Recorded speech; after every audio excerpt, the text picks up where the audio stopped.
Hi there, good afternoon. 14 years after being released by Arsenal, Eberechi Eze is closing in on a return to the club he supported as a boy.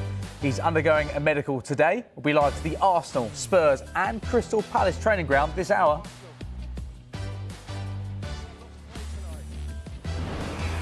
There remains a standstill in the Alexander Isak situation at Newcastle as Eddie Howe admits he doesn't know what the future holds for the striker. Got no way of knowing what will happen in the next few days in terms of trying to get some finality. 100%. You know, I want to see him back in the Newcastle shirt. And Manchester City have signed 6 players this summer. Any more new faces before the window shuts? We're live from Pep Guardiola this hour.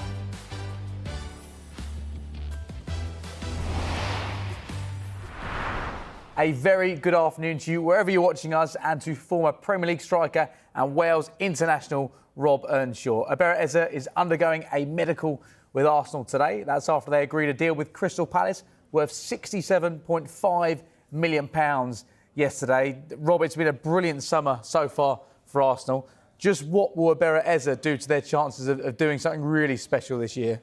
Do you know what? I think they've relied on the creativity. Obviously, Saka. You got Ødegaard, then that magic, you know, I mean the creativity, somebody who can dribble, somebody who can, get the ball and make a pass or, go past 2 or 3, score a goal as well. And I think they need more of that. That's where they lacked last season to get them over the line of winning the title. But I think Eze brings that. And I think he definitely brings them closer to winning that title, for sure. In terms of the options they've got on the left-hand side, is it fair to say that he'll be an upgrade on what Arsenal have had in the last 2 years? Gabriel Martinelli, in terms of his output, hasn't been where he was 3 seasons ago. Yeah, listen, I think Martinelli's a very good player. He's talented.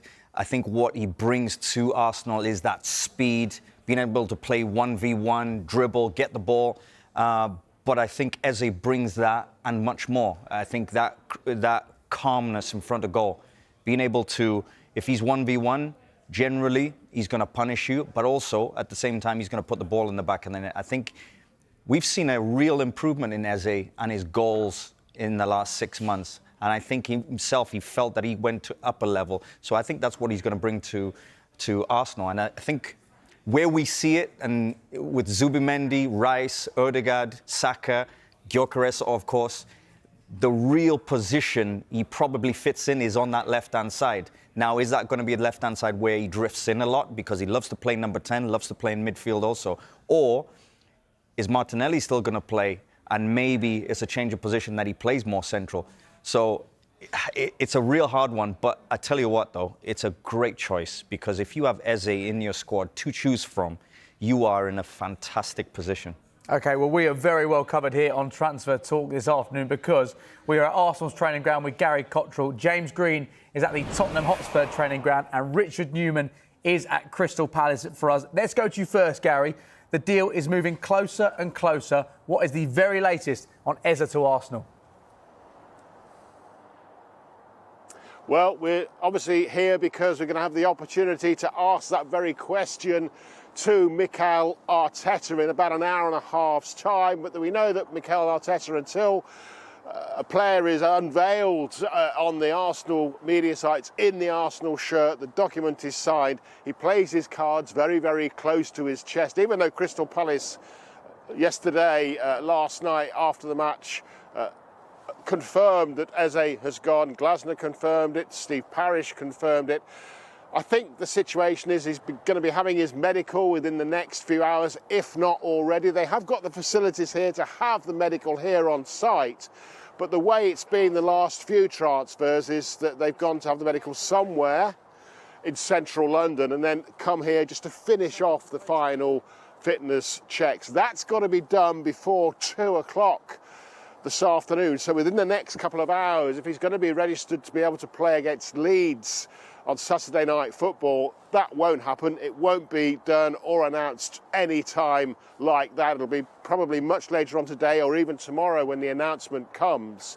And so he'll be ready to play in whatever position to increase, I think, the what Arsenal have in terms of launching surprises, giving them a little bit more unpredictability. I think that's what Arsenal have missed, and Eze brings them that, whether he plays centrally or on the left. And I think that announcement will come within the next 24 hours, and he'll take to the field for Arsenal, the club that he supported as a boy, started his career here, against Liverpool at Anfield next week.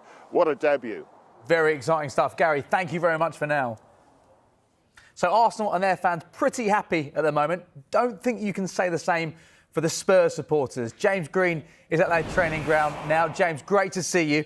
Another big target miss for Tottenham. How will Thomas Frank be feeling, and where do they go from here?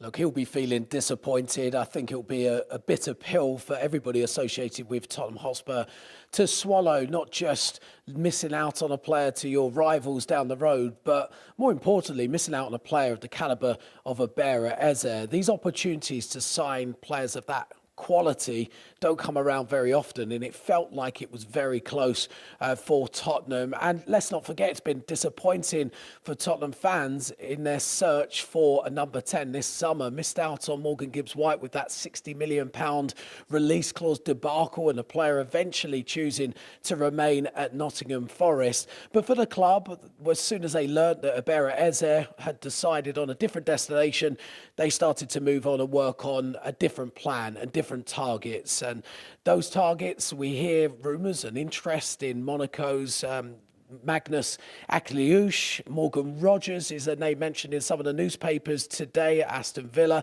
Long-standing interest in Tyler Diblin too, but it remains to be seen where they go now. And pressure probably mounting a little bit on Daniel Levy, Johan Lange, and of course former Arsenal managing director Vinay Venkatesham, who now resides at Tottenham Hotspur, because Thomas Frank's made it clear he wants 3 or 4 players between, well, certainly now and the close of the transfer window. A target of a number 10, a left winger, and a centre-back are key additions that he needs, he feels, to compete on all fronts. Bear in mind, Tottenham, of course, have got Champions League football to look forward to. But we'll get the thoughts of Thomas Frank on the situation with Eberechi Eze, and of course get an update on injury issues as well. Bit of confusion about Dejan Kulusevski, whether he's out longer term or whether he's going to be due back soon. And of course build up to their rather big game tomorrow lunchtime at Manchester City when we speak to Thomas Frank at 1:30. Brilliant stuff, James. Thanks for now. So that's the North London angle covered. Let's head south of the river now. Richard Newman is at Crystal Palace's training ground. Richard, a very good afternoon to you. Oliver Glasner, very clear last night that Crystal Palace need reinforcements, and they need reinforcements quickly. Do you get the sense he'll get his wish once Eze's departure is officially confirmed? Well, the king is dead, long live the king, is what Steve Parish, the Palace chairman, said last night, which is all very well and saying, but usually in that situation there's a pre-anointed successor, and that's not the case in this situation. But Parish saying there is going to be money to spend. They'll try and reinvest it. There are strong links to Leicester's Bilal El-Khanous, and reported interest too in the Club Bruges player Christos Zolis. But replacing Eze is only part of the issue. What happens with Mark Gaze in the last 12 months of his contract, of course, and plenty of speculation about his future. Speaking after that Conference League game last night, Glasner was showing his frustration. And, you know, I spoke to him 2.5 weeks ago, and he was frustrated then. He was saying that there was a plan going into the summer about what they wanted to do in the transfer market. And it's not come off. They need players through the door. And, you know, he's clearly far from content, Oliver Glasner. Palace are going to need all their negotiating skills to try and get those players through the door in the week and a half left we have of the transfer deadline. And, you know, that probably gives the selling clubs even more bargaining power too, you could argue, heading into, as they get closer, get a little bit more desperate, Palace, to trying to get those players in as the deadline gets closer next Monday. Richard, thank you very much for now. So Eze's impending arrival will take Arsenal spending to over £200 million this summer. It's the second time they've done that since Mikel Arteta took charge. In fact, if we look at Arsenal's summer transfer business in total during his tenure, they'll have spent close to £940 million. And you can see Arsenal in action against Leeds on Saturday Night Football. Live coverage from the Emirates gets underway from 5 p.m. tomorrow on Sky Sports Premier League.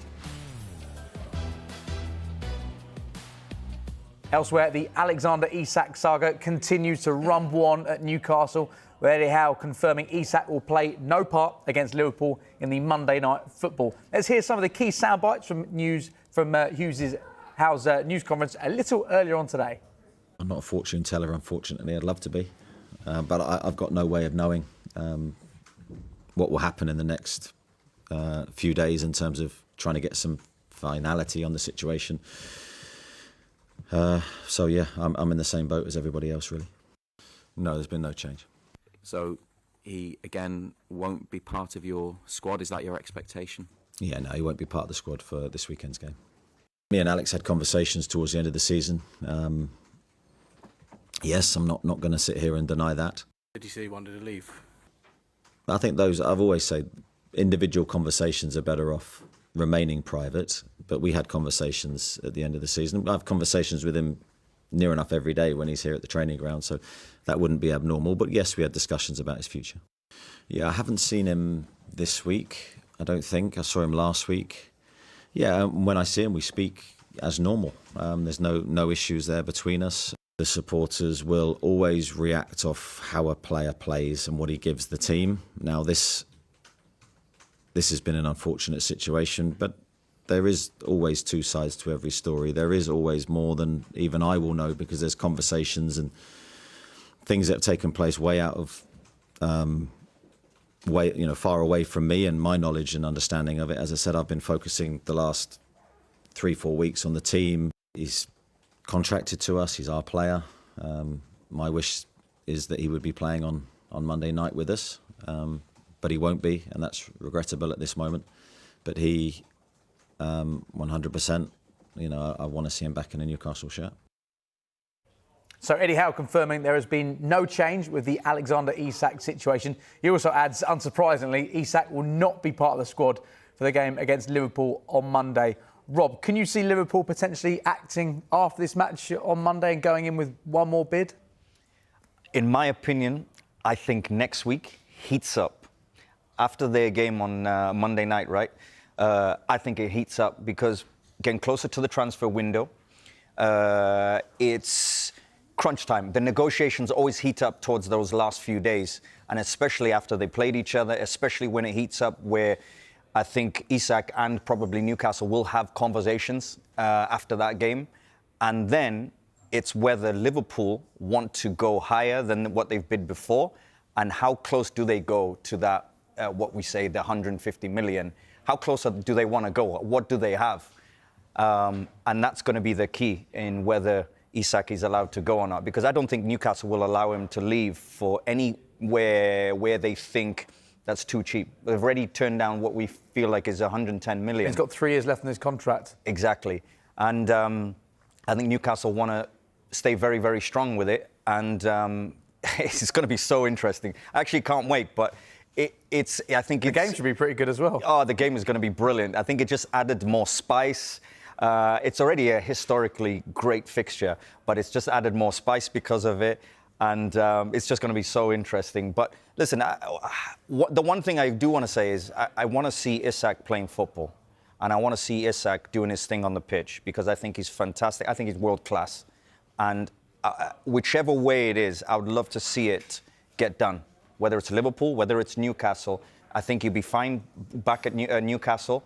And obviously, we see him at Liverpool. I think I see that very clearly. I think he'd be fantastic there. OK, a very busy start to transfer talk. Manchester United make the trip to Fulham live on Super Sunday. But will they be doing any late business in the transfer window? Ruben Amorim will hold his pre-match news conference later this afternoon.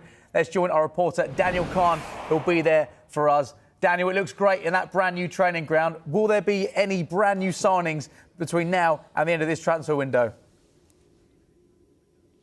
Yeah, afternoon, James. I mean, I think there's been a lot of focus in terms of incomings. I mean, United have already done so much of their business in terms of those forward positions, bring in the likes of Benjamin Šeško, Matthias Cunha and Brian Mbeumo. But it seems the focus after that 1-0 defeat to Arsenal last week is very much on the goalkeeping section of the team, especially after Altay Bayındır conceded the goal he did against Ricardo Calafiori from that corner. And that has led to so much conversation over the last week around, do Manchester United need to reinforce in that goalkeeping position? Now, Ruben Amorim has been adamant he is happy with his 3 goalkeepers. Andre Onana was still out through not being match fit. And I think another week of training, he could be fit for Sunday, which will ask Ruben Amorim that very question on Sunday. But the focus for Manchester United, whether they need to bring in a goalkeeper or not, has to be on outgoings in the next week or so, week and a half or so, until the deadline. The likes of Rasmus Højlund, who has been heavily linked with Napoli after a former Manchester United striker, Romelu Lukaku, who's picked up an injury in Italy. Højlund now looks perhaps more likely to go there, but Manchester United want an obligation to buy rather than an option. And then you also look at Alejandro Garnacho, still at the club with a week and a half to go. And there's a lot of conversation around, will Chelsea meet Manchester United's evaluation around Garnacho, their evaluation being around £50 million, James. And the question is, would United drop that with the deadline coming? The only counter I would say to that, James, and be very interested to hear what Rob has to say later, but for Manchester United and for the player, it's just as important for him as well, because just bear in mind, in the last week or so, he's been left out of the Argentina squad for their upcoming international. So he needs to get back to playing football if he has any chance of playing in the World Cup next summer. And I'm sure Rasmus Højlund will be thinking the same. But what we'll do, James, is ask Ruben Amorim all of these questions, look ahead to Fulham, see what they can build on from that Arsenal defeat last weekend, and I'm sure plenty more when we hear from him from just after 1:30. Great stuff, Daniel. Thank you very much for now. Let's ask you that question that Daniel's posing there. There's a number of players, the likes of Jadon Sancho, Alejandro Garnacho, who are training on their own right now, missing the start of the season. How will they be feeling? Because it doesn't feel like we're very close to any of these deals being done in terms of outgoings. And we know United need these outgoings to materialise if they're to potentially bring more players in. Yeah, I think what Manchester United are doing, they're staying very strong to their valuation. Their valuation is clearly very, very high. And of course, they're both still what you consider young players, especially Garnacho. And they want the right deal. They've brought in their players that they're incoming, but the outgoing, it looks as if it has to be the right prices. Now, I think as the window goes on, they'll drop what is their ideal price and maybe meet in the middle. So I can see Garnacho going. I can see Jadon Sancho going. Sancho more on loan, I think. I think Garnacho, I think a deal can be done there. And I think it's Manchester United need it. They need to get those players out, and they're very firm that they need to go as well. So it appears that the majority of United's business is done with more incomings unlikely. If they were to strengthen in one area, would you be looking for a midfielder or a goalkeeper if they can only target one position? Listen, I think Bayındır, after last week, of course he made a mistake, but I'm not one of those that he made one mistake in the game and, it's the end, get rid of him. No, he's a very good goalkeeper. He's proved he's won them games last season when he came in. I think that's not as urgent as a midfielder. I actually think a midfielder right now is more urgent than the goalkeeper. So I'll definitely be looking at midfield, because I think that's the one position that... Look at where Manchester United want to go. They want to be in the Champions League and fighting for titles. Your midfielder is going to be key to that more than your goalkeeper right now.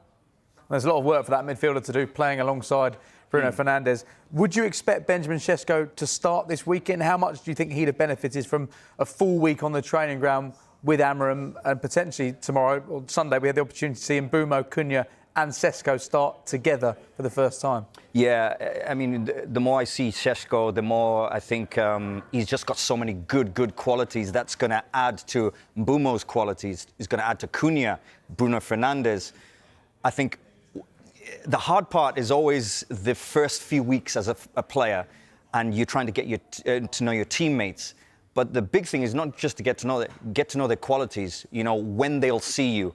When you make a run, do they see you or do they delay? And I think he's playing with great players. And Sesko having a week's training, having time with the manager, having time to discuss with his teammates, I'm going to make this movement, I'm going to make this run, find me. You know, those little discussions that happen in training is what I think is going to benefit Manchester United. Šeško, I think, is going to be ready. I would love to see him start the game now, because I think probably even if he plays 60 minutes, it's going to be better for him than playing, you know, maybe half an hour. I think that's the next step, but that's exciting for Manchester United. Mbeumo, Cunha, Bruno Fernandes, Šeško. I think, especially after last week, I thought they were exciting last week, but once they get it right, there's so many goals, there's so much creativity there. I think it's dangerous for most teams when they play Manchester United. Ruben Amorim coming up for us later this afternoon on Sky Sports News.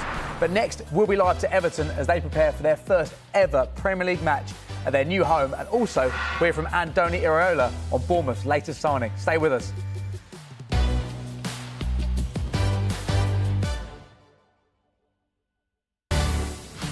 Hi there, it's the start of a new era for Everton as they prepare to play at their new home for the first time live on Super Sunday. But can we expect many new faces before the window closes? David Moyes will hold his news conference later. Let's join our reporter, Vinny O'Connor. Vinny, good to see you.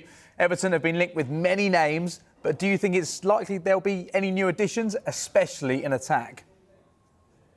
I think they need to bring players in. We saw that against Leeds on Monday night in the Monday Night Football. David Moyes has made it clear since early in the window, really, that he wanted to get around 9 or 10 players in during this transfer window. And it's clear the areas where he's looking to strengthen. Obviously, we know they want to bring in a right-sided attacking player. We've seen that with the bids that have been rejected by Southampton for Tyler Dibbling. I think there's a feeling down at Southampton as well that they're braced for Everton to go back in. But at the same time, I think if Everton are to go back in, they need a little bit of encouragement from Southampton that there is a compromise to be reached on the asking price. Aside from that, of course, Everton have also looked at Malik Fofana at Lyon and also Abdul Fatawu at Leicester City as well. So there are options for Everton in terms of bringing in that right-sided attacking player. It's what they can trigger between now and that deadline. As well as that, of course, you arguably would look at the strike force and feel that they need to bring in a central striker, someone who can be the focal point of the attack and take that responsibility away from the likes of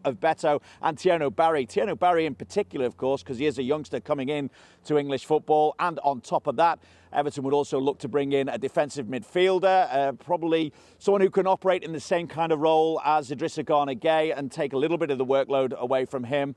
And Everton would also look to bring in a right-back. I think we saw against Leeds United in the Monday Night Football the fact that Everton started that game without any natural fullbacks in that starting 11 because of injury at left-back and of course, Jake O'Brien playing at right-back, an emergency right-back, if you like, because, of course, his natural position is centre-half. So the expectation is that Everton will be able to do business between now and the end of the window. But obviously, it's not going to happen before that first game at their new stadium, Hill Dickinson Stadium, on Sunday when they welcome Brighton to it. You expect a big game atmosphere. That will obviously help this Everton squad. For now, though, David Moyes will be working with what he's got. Vinny, thank you very much for now. Now, in terms of former Everton players, Ben Godfrey has just joined Sheffield United on a season-long loan from Atlanta. Rob, in terms of Everton, just one shot on target at Ellen Road on Monday night. Can you understand why David Moyes wants a little bit more firepower? Yeah, absolutely. I mean, you saw him against Leeds and they just looked average. They didn't look there like they were ready for the season. Just in terms of their attack, their creativity, scoring goals, creating chances, very, very poor. So, of course, he's looking at it. I mean, when you look at it, they've got a lot on number 10. You know, Dewsbury Hall, I like him. I think he's excellent. Grealish, obviously not quite fit, but he'll come in at some point. McNeil is there, Ndiaye. And Beto actually was very, very good. I think eight goals in 15 starts towards the end of last season. So he delivered, but you get the feeling that Moyes is not happy. I'll throw it out there. I tell you one person would fit right in. Nicholas Jackson at Everton. You're talking about looking for a striker, somebody who can score goals, stretch the pitch for your number 10s. Nicholas Jackson would fit right in there in the new stadium. Maybe it's something that maybe Everton might be looking at, but I think they need a forward player for sure. Might cost them a bit, but it could be a decent fit, definitely. Next, as promised, we're going to hear live from Manchester City manager Pep Guardiola ahead of City against Tottenham in the lunchtime Premier League kick-off tomorrow. Stay with us.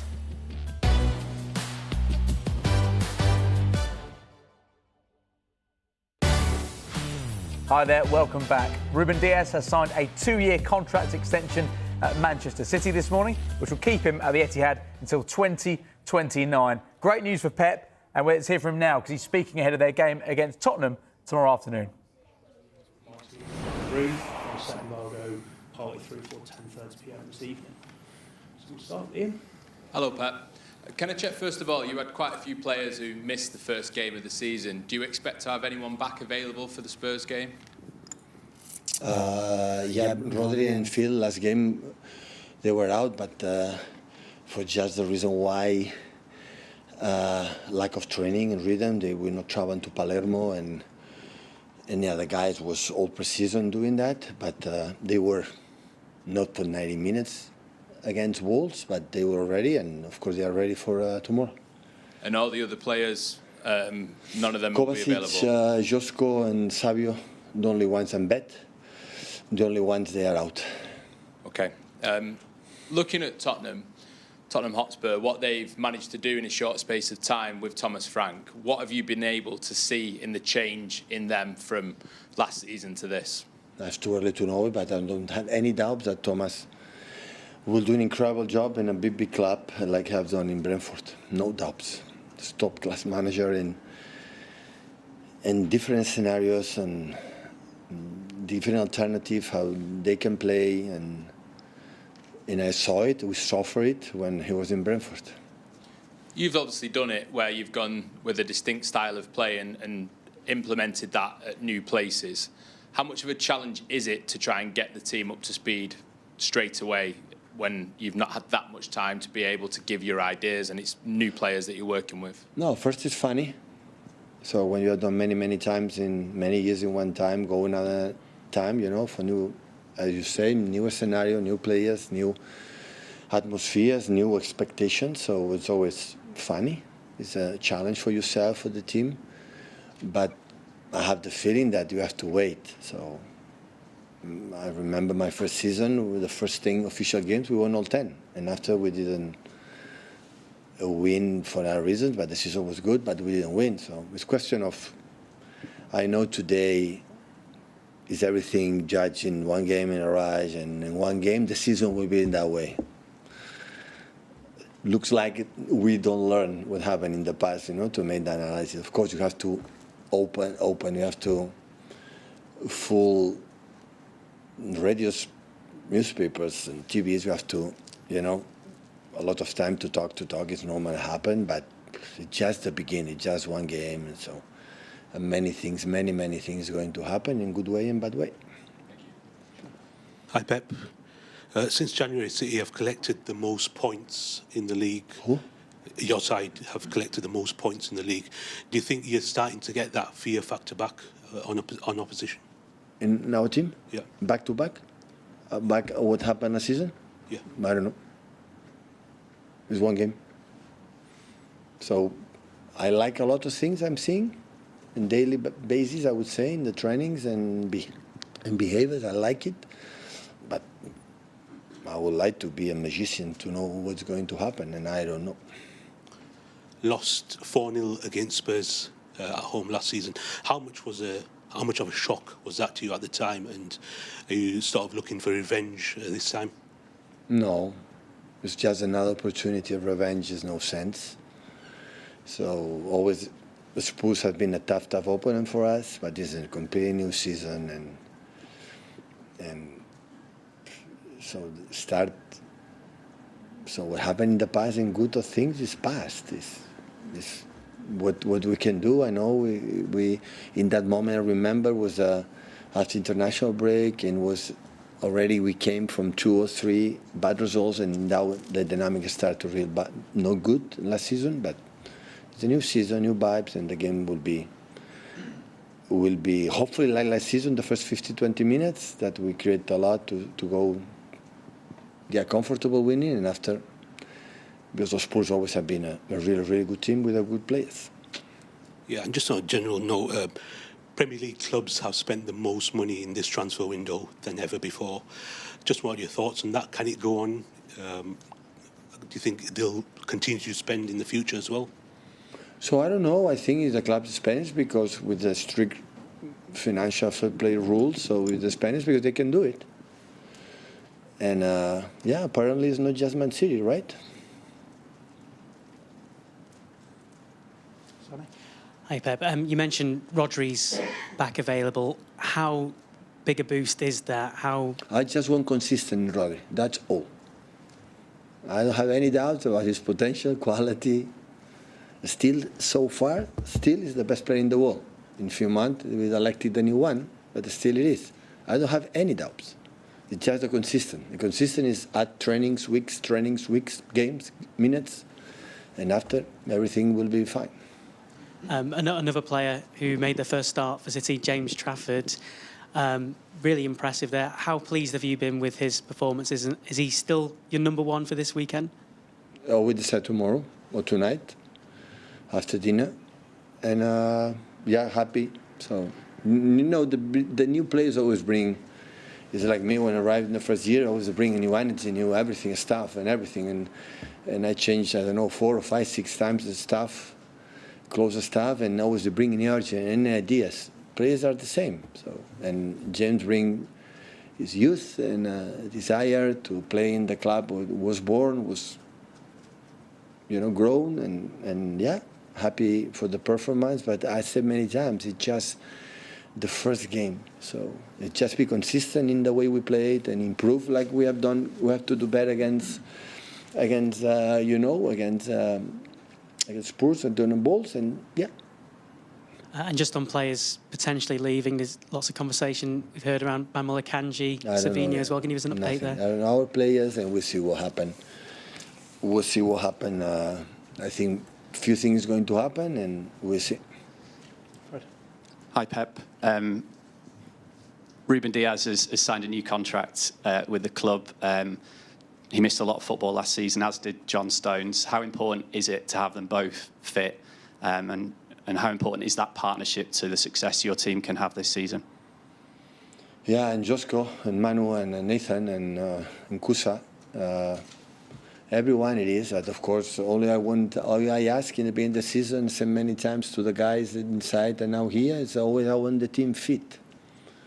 Injuries will be injuries, but not as much what happened last season. So just players to play and compete. That's only I want. How much impact is Pep Lijnders having on you and the team? I know it's quite early still, but what's it been like to work with him so far? Yeah, a lot. We are really pleased. I'm really pleased working. I was with him in the past when I was in Rodo with Enzo Maresca, with Mikel, with Dome. I've been so lucky to have an incredible people around me that teach me a lot, inspire me with his advices, his knowledge, his vision of what happened during the day. And Pep is no different. Bring us incredible energy, knowledge, his incredible work ethic, and yeah, him, Kolo Touré, and James, the 3 guys came this season. We are not me. We are really, really pleased. I say thank you to join us, of course. Pep, just to double check, so Ederson is fit? Yeah. He's back to normal. And on the transfer window and the amount of money that clubs are spending as well as City, do you feel almost kind of vindicated to see that people that said it's only City, it's not only City, you see Liverpool, you see Arsenal, you see United. Is this almost a relief to see the criticism? Absolutely not. So I know they do it to us, but I will not be in that game. So everyone do what they believe is the best for the team. And I know our spend net in 10, 11 years is amazing. Just take a look. I know it's just, spend. No. Question, if you spend it because you sell.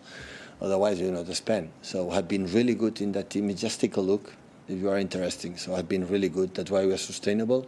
And of course, the other rules, like we have to defend and protect. And if this season, because this season we spend more for the reason the injuries in the transfer window before the World Cup. But in the previous season, we didn't spend almost few because we have a team that were a champion and stable. And the reason why it happened is because we had a lot of injuries. But every club does what they want.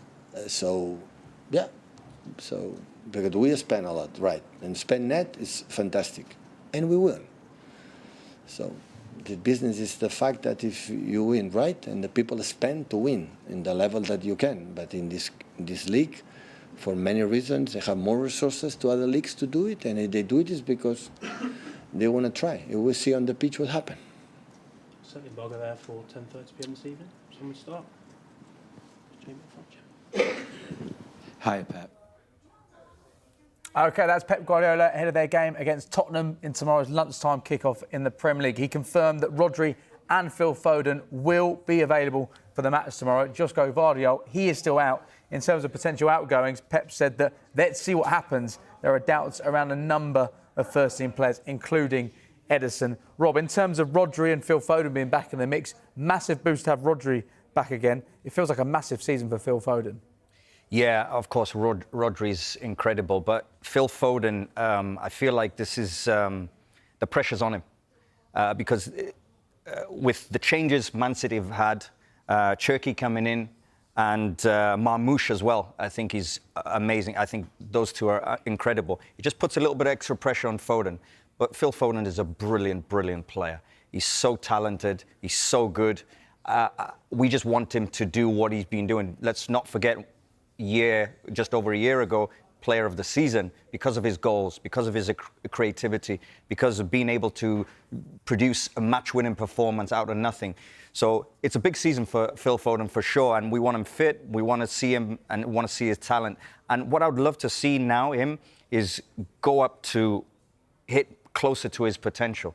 We thought he's going to replace Kevin De Bruyne naturally. He's had a couple of years of that, but Cherki's come in, Marmoush has come in, and of course Oscar Bob. You know, you talk about Doku, and is he going to play central, or maybe does he play out wide also?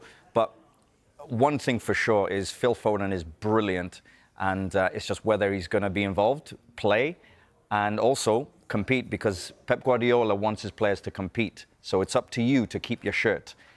Foden, it's there for you if you want it, really. That's what I take from those signals from Pep Guardiola. OK, much more from Pep to come on Total Football later this afternoon. Coming up next, we'll be previewing the Friday night football between Chelsea and West Ham, and we'll hear from Bournemouth coach Andoni Iraola.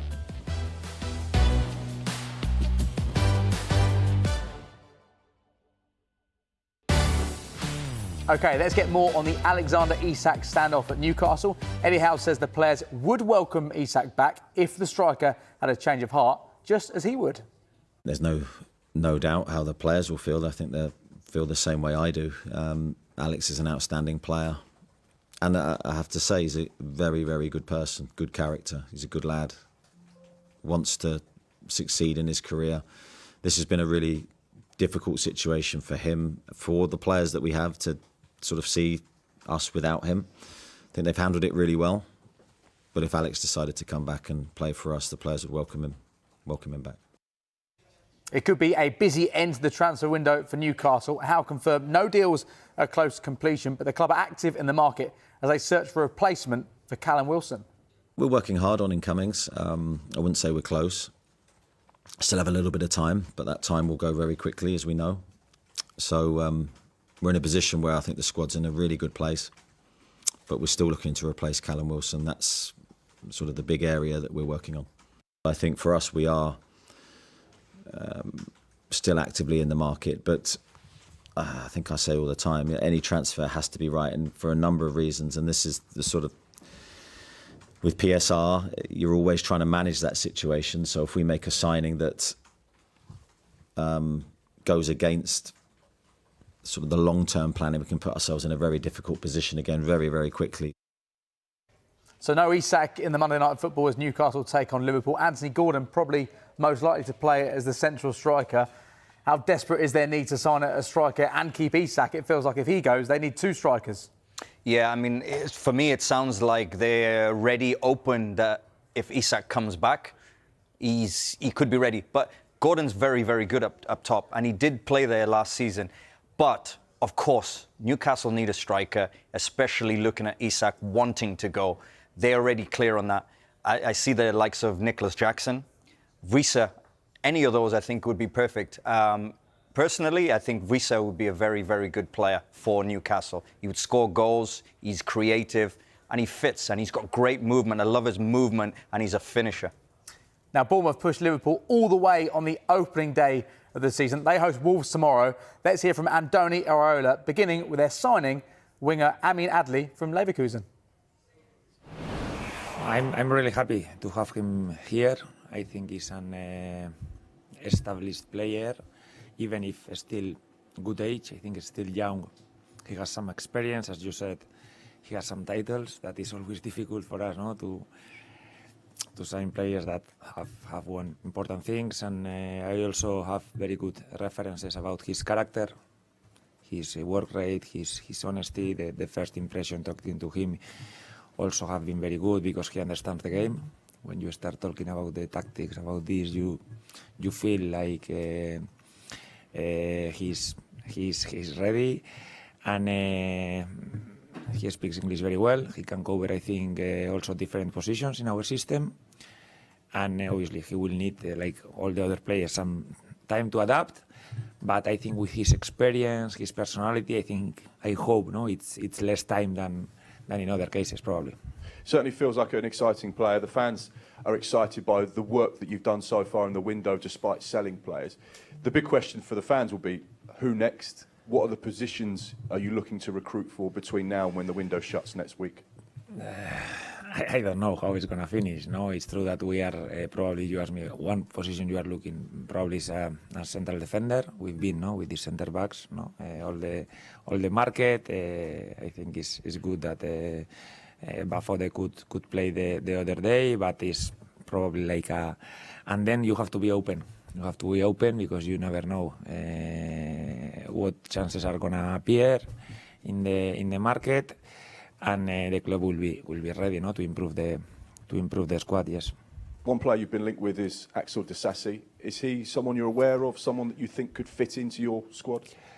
I will answer you the same. I answer every time you ask me about other players. Are not our players. We cannot talk about players from other clubs. I think we have to be very, very respectful with these things. Mark McAdam asking the all-important questions of Andoni Iraola there. What have you made of their business so far? Because a number of key players have gone, but credit to Bournemouth, they have replaced pretty much all of them really quickly. I was in 2 weeks ago and we were talking about how much of a disaster Bournemouth are in. They've lost the whole defence, but I think they're just so sharp, so smart. They've pretty much completed and replaced all their players. The defensive structure, you can now see a sign there. Obviously, Kirk has going. Truffer is now their good player. And you just look at where they are. They've got very good players. And I think the key is, I think people forget that Evan Nielsen, Semenyo, Kluivert, they've got really good players already. But they've added in a few pieces, and I think they'll be fine. You really like Evan Nielsen, don't you? Yeah, I do. I just think, people think that this is maybe, he's just kind of come in. He scored goals at Porto. Saw him there. And he scored goals in the Premier League. And so he's just continued to impress me. His movement, I think his finishing is brilliant. And also, there's a hunger about him. There's an aggression about him. Whether it's crosses from different areas, he can score 1v1s. He's got a little bit of speed and that just calmness in front of goal. He can finish. So I just think he's a great striker. And I wonder if the best bit of business they've done this summer is signing Antoine Semenyo for another 5 years, because we saw just what he did at Anfield. Could be another really big season for him. Yeah, do you know what? He just continues to elevate himself and he continues to impress. At Liverpool last week, I was looking at him and there was periods where he was quite quiet, but then you think, where's he going to score the goals? David Brooks goes down the left-hand side. He bursts into the box, bang, goal. And then the second goal, running at speed. Van Dijk is ahead of him. Konate is there, and he just goes shift, bang, goal. Decisive in the moments at Anfield, big pressure player. I like him a lot. Rob, it's been great. Thanks for joining us. Transfer Talk, we're back on Monday at midday. And the Transfer Show returns at 4 and 7 p.m. later this afternoon. Coming up next is Total Football with Joe Wilson. In the next hour, we'll bring you Ruben Amorim, Mikel Arteta and Thomas Frank.